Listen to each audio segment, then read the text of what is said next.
Nós estamos aqui hoje falando sobre Emanuel e sobre as suas colocações extraordinárias, né? Emanuel, médium do Cristo, médium do pensamento do Cristo, junto a Chico Xavier. Porque já ouvimos alguém dizer assim, não, Emanuel é um espírito que no passado foi jesuíta, pertenceu à igreja, o padre Manuel da Nóbrega, mas tem pouca gente que inclusive conhece muito pouco a história do padre Manuel da Nóbrega. O padre Manuel da Nóbrega veio ao Brasil para evangelizar os gentios, assim como Paulo de Tarso, que foi levar o evangelho para os gentios. Fez com que o evangelho saísse daquele círculo do judaísmo, dos judeus, e foi levar o evangelho para os gentios. O padre Manuel da Nóbrega veio ao Brasil evangelizar. Ele veio ao Brasil como educador. Ele pode ser considerado o primeiro e maior educador do Brasil. Ele fundou cidades, fundou São Paulo, participou da fundação da cidade do Rio de Janeiro, da cidade de Salvador, fundou escolas, fundou colégios, não é? É considerado pelos historiadores como o primeiro escritor do Brasil, Emanuel. Considerado o primeiro escritor do Brasil. E Emanuel, junto a Chico Xavier, ele não realizou obra pessoal. Não se trata da obra de um espírito só. Tanto assim que ele escolheu um pseudônimo, digamos assim, não é? Que é um pseudônimo que é de alta representação espiritual. Emanuel era o nome atribuído a Jesus Cristo, que quer dizer Deus conosco, né? Que quer dizer esta palavra, Emanuel, Deus conosco. Não é propriamente o nome, é uma bandeira, é uma ideia, é um pensamento, é uma legenda. Então, Emanuel, ele, através de Chico Xavier, ele realizou uma obra sem precedentes no campo da espiritualização, no campo da evangelização. Ele realizou essa obra quando encarnado e continuou na condição de desencarnado realizando esta obra. E nós estamos hoje colocando em destaque este livro maravilhoso, que é um complemento de O Livro dos Espíritos. Por assim dizer, é uma atualização de temas que são abordados em O Livro dos Espíritos, temas que foram abordados no século XIX.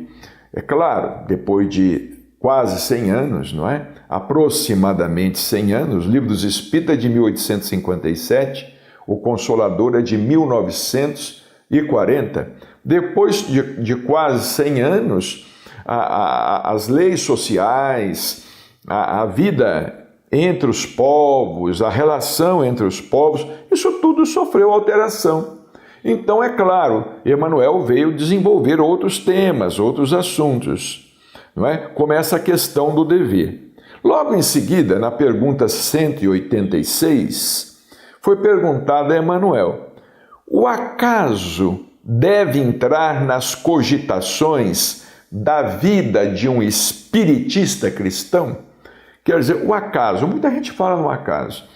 Isso foi um acaso, aconteceu por acaso, isso aconteceu porque tinha que acontecer, foi o acaso, etc. Emanuel responde: o acaso propriamente considerado não pode entrar nas cogitações do sincero discípulo da verdade evangélica.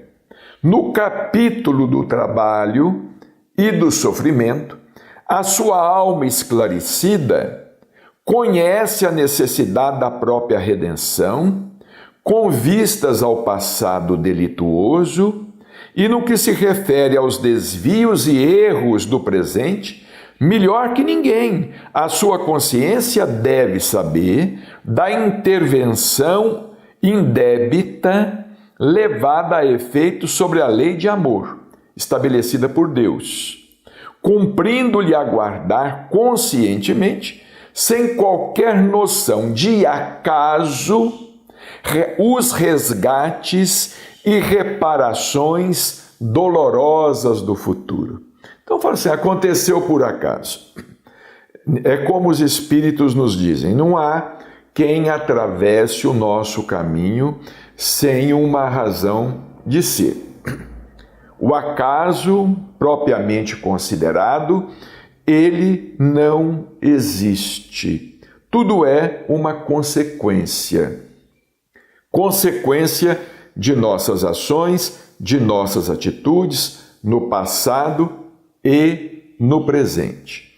Também consequência dos nossos pensamentos, dos nossos anseios, dos nossos desejos, porque o nosso pensamento tende a tornar real aquilo sobre o que pensamos de maneira sistemática. O pensamento é criador.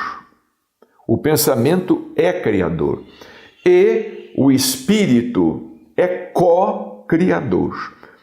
O homem também cria através do pensamento. Aliás, tudo é uma manifestação da inteligência. Tudo é uma manifestação do pensamento. Tudo que existe sobre a Terra. Nós estamos aqui agora gravando um programa, não é? Tem uma câmera, foi criada pelo homem, não é? Nós estamos aqui agora numa casa, numa construção, criada pelo homem, não é? Nós temos aí tudo o que tem sobre a Terra, facilitando a vida do homem em sociedade, é criação da inteligência, é fruto do pensamento. Então nós não podemos ficar atribuindo simplesmente ao acaso. Existem leis imponderáveis, não é, que estão agindo. Nós não enxergamos essas leis. Por exemplo, como nós estávamos alguém ouvindo falar esses dias, não é? Por exemplo, a lei da gravidade. Ninguém pega a lei da gravidade. Quem é que pega a lei da gravidade? No entanto, nós sabemos que ela existe. É uma lei que nós não pegamos, mas existem. As leis de Deus estão impressas na criação e elas não se alteram. As leis divinas, elas são as mesmas para todos. As mesmas para todos. Então ninguém pode atribuir ao acaso um acontecimento. Ah, foi o acaso. Ah, se eu não tivesse ido, se eu não estivesse lá. Ah, se eu tivesse me atrasado 1 minuto, ou tivesse me adiantado 1 minuto, não é? Isso não. Tudo é uma obra da inteligência. Consequência de nossas atitudes, voltamos a dizer, de nossas ações, no passado e no presente. Claro, em conjunto com as atitudes dos nossos semelhantes, as atitudes daqueles com os quais convivemos, não é? Porque essas leis, a lei de causa e efeito, ela funciona como se tivesse um efeito dominó, não é? Vai dependendo da ação de um, da ação de outro, da palavra de um, da palavra de outro, de como nós agimos e, sobretudo, de como nós reagimos. Porque a lei de causa e efeito não diz respeito apenas à ação, mas diz respeito também à reação. A reação.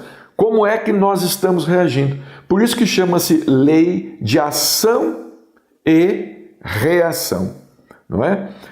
Quando nós reagimos, nós também estamos praticando uma ação. E quando nós agimos, nós estamos provocando uma reação. Então, tudo se interliga, tudo se conecta. É por isso que nós falamos que Emmanuel é um espírito que nos convida à altura. Ele nos convida a transcender, a dar sempre um passo além no que tange a nossa compreensão, a nossa aceitação da vida, no que tange, enfim, aos nossos interesses, né? Precisamos deixar de sermos assim tão egoístas e pensarmos apenas individualmente. É uma característica dos espíritos elevados, né? Pensarem no bem-estar coletivo, né? Quanto menos evoluído é o espírito, mais ele se vê prisioneiro do egoísmo. Ele mais age pensando em se beneficiar a si próprio. Ele mais age pensando beneficiar a si próprio e não se importa se o benefício pessoal vai causar desconforto em alguém.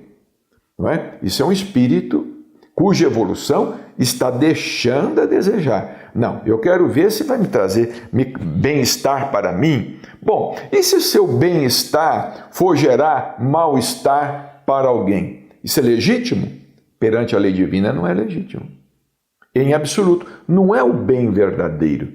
Porque nós aprendemos com o Espiritismo que o nosso bem verdadeiro é o bem do próximo.